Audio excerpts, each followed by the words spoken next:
Season 3 for the PWHL has arrived, and there are two new teams, one in Vancouver, one in Seattle. We've got 16 takeover tour games this season, games being played in Winnipeg, Halifax, and Dallas, Texas. But Cheryl, through 2 seasons of play, there has only been one team that has hoisted the Walter Cup, the Minnesota Frost. And yes, their team looks a little bit different this season. No Sophie Jakes, no Claire Thompson, no Michaela Cava. So, are the Minnesota poised to pull off a three-peat? Why not, Ken's, right? You're looking at the team that was able to win back-to-back Walter Cups, as you mentioned. And I think, Ken Klee, their head coach, doesn't get enough street cred in this. He hasn't won a Coach of the Year, but he's worn a hat that's been able to deploy his lineup accordingly. So giving value to everyone up and down the lineup and finding a way to get it done, whether they're getting into playoffs and then, of course, winning it all. But when you look at their core players, you're looking at Taylor Heisey. We all know that name and how effective she is. She's so dynamic. You've also got the Kelly Panics of the world down the middle who know how to win. Been there, done that. Kendall Coyne-Schofield, also a player. You're seeing that north-south drive, but that leadership ability that knows how to win in the big game. You've got the heaviness of a Grace Umwinkle, a Curl Salemi, and then how about to go to the back end?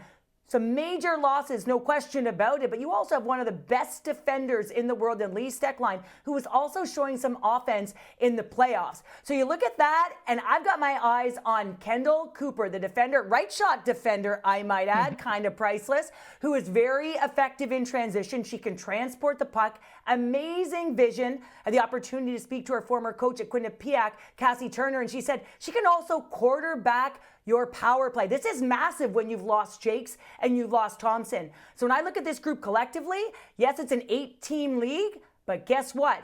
Ken Klee's group can certainly be poised to win it all again. So Sophie Jakes, Claire Thompson are off to the Vancouver Goldeneyes this season, and you go up and down this roster, and names are just jumping off the page. And same can be said for the Seattle Torrent, headlined by Hilary Knight, Alex Carpenter, and Kayla Barnes. So Cheryl, as you look at Vancouver and Seattle, these two new expansion teams, which one jumps off the page to you more?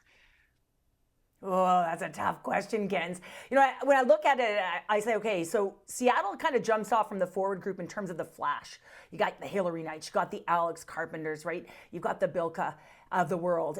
And I look at that and I say, wow, that is so dynamic. You got a Jesse Eldridge as well. And the list goes on, but I see sort of a top 6 heavy group. But when I look at over the other side, I'm saying, wow, that is a back end, right? In Vancouver, not only do you have Emmerance, Mashmeyer, and Kristen Campbell, but you also have the likes of the Jakes, the Claire Thompson, but also the Melissa Channel-Watkins, right? The players that can balance out the offensive-minded defenders on that back end. So I love the decor. I also think they're moving a puck to very cerebral group. So you're looking at the Jen Gardners, the Cavas of the world. You got the Hannah Millers who have to have a real strong performance and put in more than they had last year.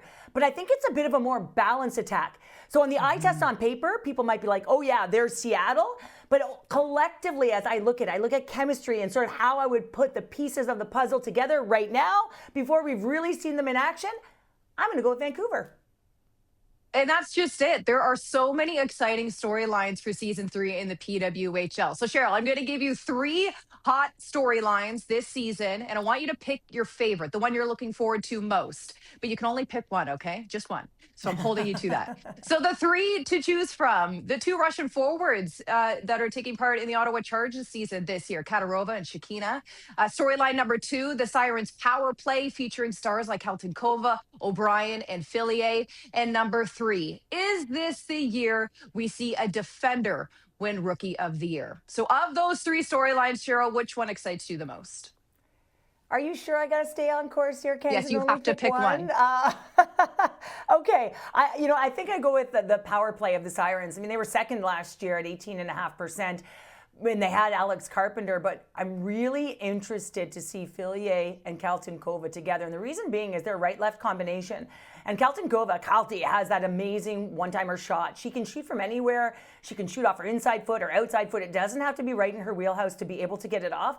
But this gives you a right-left combination on the on or off flank, depending on which way you want to look at it. I would think that Sarah Fillier, as a natural distributor, would be looking to Kaltenkova. But when you're defending this, you've got an option A, you got an option B, and then, oh yeah, you got a Casey O'Brien coming into the mix. A lot of dynamic elements to her game. She's got great hands. She's got good vision. She's got speed. And you've also got a Cherkowski. I wouldn't be surprised with her great hand-eye to see her net front on a power play. So a much different look, but I think it's going to be potent, and I think it's going to be a lot of fun to watch, even though those pieces may mix around. It might be a bit of a mix and match. But overall, I'm really excited to see it because as a defender, someone who only played the PK, not the other side of it, I would hate to have all of these options available because when you don't know what you're getting, you don't know how to defend it.